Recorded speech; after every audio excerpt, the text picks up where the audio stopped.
Ladies and gentlemen, welcome to Brother Rogers YouTube channel. And if you're watching this video for the first time, kindly I request you click that subscribe button. And if you are a lover of the gospel, kindly make sure you share these preachings, these encouraging Bible stories to your colleagues. We are asking our supporters to support us so that we can reach 1,000 subscribers. We are about 500 and something. And we have like less than 500 to clock 1,000. So please, tushirikiane kwa pamoja, share this video in your groups, encourage your friends to subscribe. And if you haven't subscribed, kindly click that subscribe button. And we preach the gospel together. Si wetu wengi wanapenda injili, but then we are here to preach the gospel. Ladies and gentlemen, when you read the book of Genesis, chapter number 37, all the way through to about chapter 50, is a very long story. A story is told of a young man called Joseph. You know, Joseph alikuwa ni mtoto wa Jacob. Unakumbuka Jacob kwa jina lingine alikuwa anaitwa Israel. You remember, if you read the history in the Bible, I will explain that later in my next video if you wish. Jacob alikuwa na bibi wengi. He had so many wives. And alikuwa amezeeka kabisa. He was getting old. And God blessed him with Joseph through one wife mwenye alikuwa anaitwa Rachel. You remember how Jacob married Rachel? That's a long story. I don't want to go into those stories because there's something I want you to get from this story. My Bible tells me that Jacob gave Joseph a special attire. Akampatia a robe and a cloak, nguo fulani, a special cloth yenye alikuwa anavaa. So the father, Jacob, could identify Joseph through that attire yenye alikuwa anavaa. The special attire alimtengenezea na akampatia. The Bible says Joseph was a dreamer. Alikuwa ni mtu wa ndoto. Na akiota jambo lazima litendeke. Lazima. There's no option. So it reached a time Joseph dreamt. Na akaona akiwa mfalme mkubwa na akiwasimamia ndugu zake wengine. Biblia inasema kwamba Mungu akamuonyesha akiwa mtu mkubwa zaidi kwa ulimwengu. Najua walikuwa wanaishi Canaan. Kwa hivyo Mungu akamuonyesha akiwa mtu mkubwa. So innocently, Joseph shared the dream with his brothers. And the Bible says the brothers got so angry. Unajua sio watu wengi wanafurahia ndoto zako. Kuna watu unaambia nimeota nikinunua gari. Watu wengine wanaenda wanasikia kukuwekea hata sumu. Kuna ndoto zingine haufai kuzungumza kwa watu kwa sababu si watu wote wana roho nzuri. Joseph akaenda kuambia ndugu zake kwamba nimeota nikiwa mdosi juu yenu. Akamwambia ndugu, how? Wewe kimutu hiki ati umeota utatusimamia wewe kinyangalika makamasi. Ai. Najua kuna watu wamedharauliwa katika jamii. Na unapoota kwamba umejenga nyumba kubwa na unaambia watu kwamba nimeota nikiwa na biashara nono, watu wengine wasikii vizuri. Ndugu zake wakakasirishwa na maneno ya Joseph. Biblia inasema siku moja wakiwa pale uwanjani kulisha kondoo, Jacob sent Joseph to go and see how their brothers are fared. Na wapelekee chakula. So Joseph akafunga safari. Kwanza unaona ndugu yao ndugu wamekasirika mpaka wamepanga njama ya kumumaliza. Kuna watu wamepanga njama ya kukuwekea dawa kwa sababu biashara yako inaendelea. Kuna watu wamepanga njama ya kukushika na kukumaliza kwa sababu tenda zile za serikali ambazo umepewa zinaendelea vizuri na unalipwa vizuri. Wachungaji, kuna wachungaji wengine wanakuonea vibaya. Wamepanga njama ya kukumaliza na kukupiga transfer kutoka kwa hiyo kanisa huko kwa sababu unalipwa sadaka vizuri na Mungu amekubariki kuleta washirika wengi katika hilo kanisa. Vita. Kwa hivyo Joseph akatoka kwenda kuona ndugu zake pale uwanjani. Biblia inasema alipofika Shechem hakuona ndugu yao. Na alipata watu wakamuona akiwa confused, wakamuuliza, ndugu, what is happening? Ambaye natafuta ndugu zangu wanalisha kondoo. Kaambia wako hapa, wameteremka kwenda sijui ni Dote. Wakaanza safari. Biblia inasema ndugu zao walipomuona wakapanga njama ya kumumaliza. So wakanong'onezana, huyu leo kamejileta haka tunakamaliza. Ati atatusimamia. From where? Hii kimakamazi ati anasema atatusimamia. Huyu tunamaliza saa hii. Wakapanga njama. Lakini wanapopanga njama, kumbe kuna mtu mmoja ambaye anaitwa Ruben, ambaye alikuwa ni ndugu ya bibi mwingine. Wacha nikwambie ndugu yangu, hata wachawi wanapopanga kukumaliza, kuna mmoja anasema hapana, na haiwezekani, hapana, Mungu anatuma mmoja. Wakisema watakuroga, kuna mwingine atakada asema kama ni kakasungura mnaenda kuguza, hapana, haiwezekani. Na anakuja asubuhi anakwambia acha nikwambie siri. Ndugu yangu, be very careful, utamalizwa. Kwa hivyo Ruben akasikia vile ndugu zao wengine walikuwa wanapanga maneno. Ruben akasema hapana, we will not kill this person. Kitu tutafanya, wacha tuende tumurushe ndani ya shimo. So Joseph is winning first round. Kutoka kwa kumalizwa kwa kuuawa, anapelekwa sasa kurushwa ndani ya shimo. Ilikuwa ni njama ya Ruben kwamba wakimrusha ndani ya shimo, wakati wale ndugu zao wengine wameenda, yeye arudi kumtoa pale ndani. Biblia inasema wakamrusha ndani ya shimo, wakatoka wakaenda. Walipoenda, kumbe kuna ndugu wengine wanasema hapana, aka kama mtu atukaachi hapa, kwani tunakaacha kama nani? Wacha tukauze tupate pesa ya kwenda kukunywa chang'aa. The Ishmaelites who were passing by, wenye walikuwa wanaelekea Egypt, wale ndugu zao wakawambia kuna kimutu hapa tunataka kuwauzia mwende kutumia. So wakamuuza. The Bible says for around 20 silver something.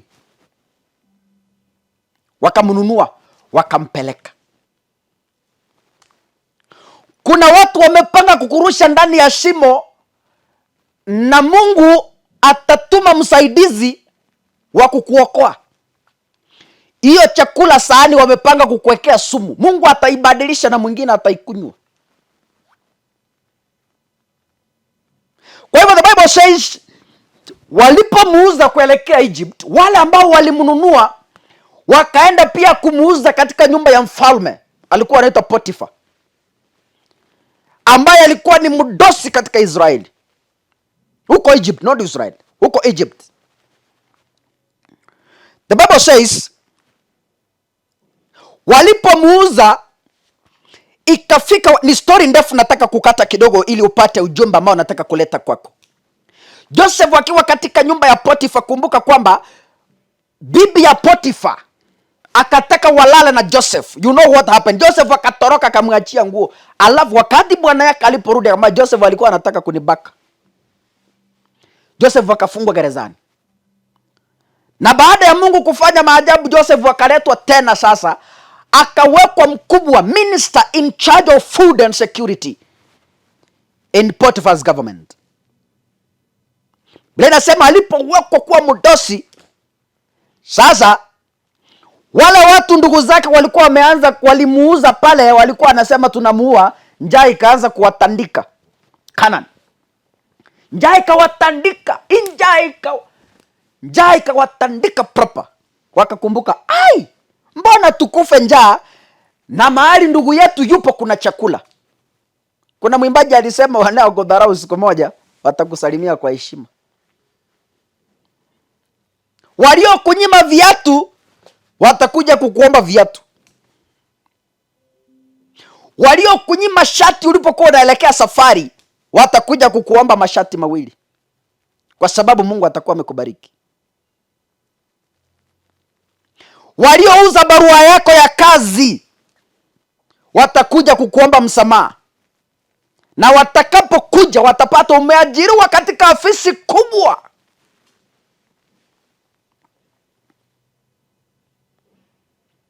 Ndugu zangu mnaonitazama, wale waliopeleka mshenea afisini unakofanya kazi ukavutwa, watakuja kukuomba msamaha kwa afisi kubwa ambayo Mungu atakupatia. Joseph akatolewa shimo, akauzwa, akaenda gerezani, na baada ya pale Biblia inasema aliteuliwa na Potifa na kuwekwa kusimamia chakula na usalama katika serikali ya Potifa, like a prime minister in short. So ndugu zao wamegongwa na njaa pale Kanani, na wanakumbuka ndugu yao kwa sababu walisikia na wao ndio walimuuza. So wakafunga safari kuelekea kwa Yusuf. Joseph alipowaona alitokwa na machozi, akalia kwa uchungu, akasema, hao ni ndugu yangu, hata kama waliniuza wapeni nafasi waingie katika afisi yangu. Walipofika, Biblia inasema Joseph akawapa chakula zaidi ya kile ambacho walikuwa wanahitaji, na hawakulipa hata ndururu. Do not revenge. Kama kuna mtu alikukosea mahali, do not revenge. Anapokuja msaidie, ale ashibe, na atakapotoka kwako ataenda kutoa ushuhuda kwa watu wengine kwamba usiwahi mdharau mtoto wa mtu.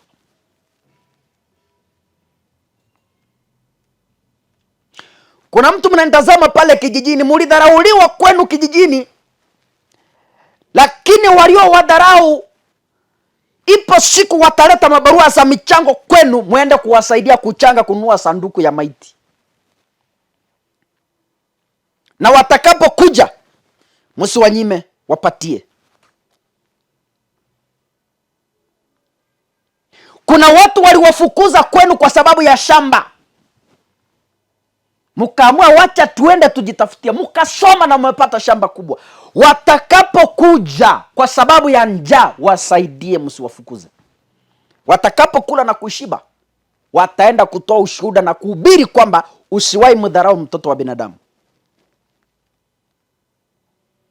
Ndugu zangu wa Kenya, najua kuna watu wanatazama hii video na njia moja au nyingine kwenu mmepigana vita na magonjwa kwa sababu kuna watu hawawatakii mazuri kwenu nyumbani. Lakini nimesimama hapa kukuambia kwamba watakapokuja, kwa sababu Mungu ako njiani kukubariki, wapatieni chakula wale. Joseph akasema, hata kama walinitendea mabaya, walete ni ndugu zangu. Akawaketisha, akawapa chakula zaidi ya ile ambao walikuwa wanahitaji, na hawakulipa hata shilingi moja. Usiwahi dharau mtu wa binadamu. Never ever look upon down anybody. Huyo mtu unayemdharau katika afisi yako, huyo mtu ndio siku moja ataamuka kuwa mtu mkubwa zaidi. Huyo mtu unayemdharau katika kijijini, ati kwa sababu nyinyi mmejiweza, ati kwa sababu nyinyi mmejenga nyumba kubwa na mmejenga a good fence kwamba mnajifungia na mmeandika nje umbwa kali, wale mnao wadharau watoto wa wenyewe, hao ndio matajiri wakubwa mbeleni. Chunga sana. Haya maisha, ulimwengu hubadilika. Joseph akabadilishwa kutoka shimo alilorushwa na ndugu zake pale msituni ndani, akapelekwa na kupewa kazi kubwa katika serikali ya Potifa. Haijalishi shida unazopitia ndugu yangu, haijalishi najua umelia miaka mingi, haijalishi. Siku moja kutakapopambazuka, hakuna mtu atakutambua. Ile suti utavaa, hakuna mtu atakutambua. Yale mafuta Mungu atakubaka, yale mafuta Mungu atakupaka uso na mwili wako, ule chakula kizuri, hakuna mtu atakutambua. You will physically change, you will financially change, you will mentally change. Hai, Joseph. Hii dunia mtu atakupangia njama, lakini kumbuka Mungu ana njama yake pia. Kuna watu mmejificha sasa hivi kwa sababu mmetoroka nyumbani kwenu, mmetoroka wachawi. Wamepanga njama ya kuamaliza. Ndugu yako mkubwa alikufa na ugonjwa usiojulikana. Dada yako mkubwa akakufa na ugonjwa usiojulikana. Akafura na akakufa. Umetoroka kijijini kwa sababu umeogopa. Mungu anaenda kubadilisha maisha yako, na hiyo familia yenu itakuwa familia heshimika katika taifa lenu. Haijalishi unanitazama kutoka wapi. Najua kuna watu mmetukanwa maneno mazito. Kuna watu mmekejeliwa mpaka unafikiria kujitoa uhai. Kuna watu mmekejeliwa, lakini acha nikwambie, Mungu yupo njiani, na atakapoingia nyumbani kwako, atakapokubariki, dunia yote itasimama. Watu watashangaa. No one will accept. Watasema umeingia Illuminati. Watakataa. Tasema ule ni kaka Sungura. Hapana.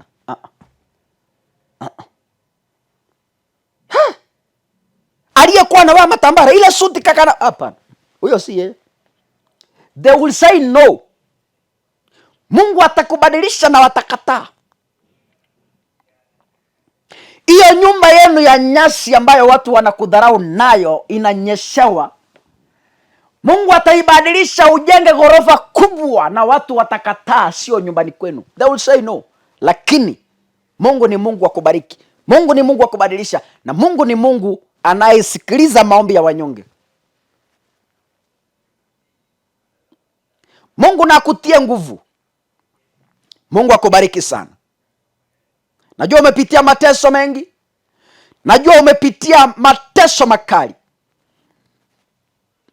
Umelia usiku kucha. Kuna watu mumelia usiku kuja kuomba Mungu awasaidie. Lakini nataka nikwambie leo hii kwamba yupo njiani kutibu kilio chako, na atakapo kutibu. Najua kuna bibi mmefukuzwa na wazazi kwa sababu wanasema kijana yetu hastahili kuwa na msichana wa sura kama hii.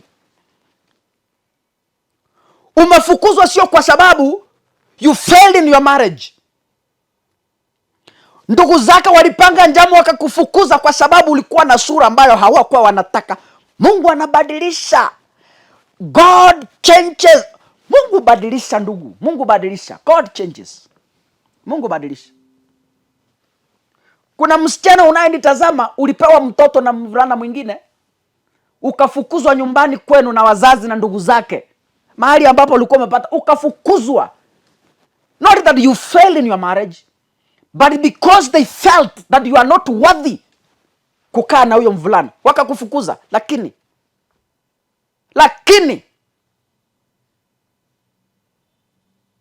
ipo siku. Mungu abariki sana ndugu zangu. Thank you so much, ladies and gentlemen. Asanteni sana.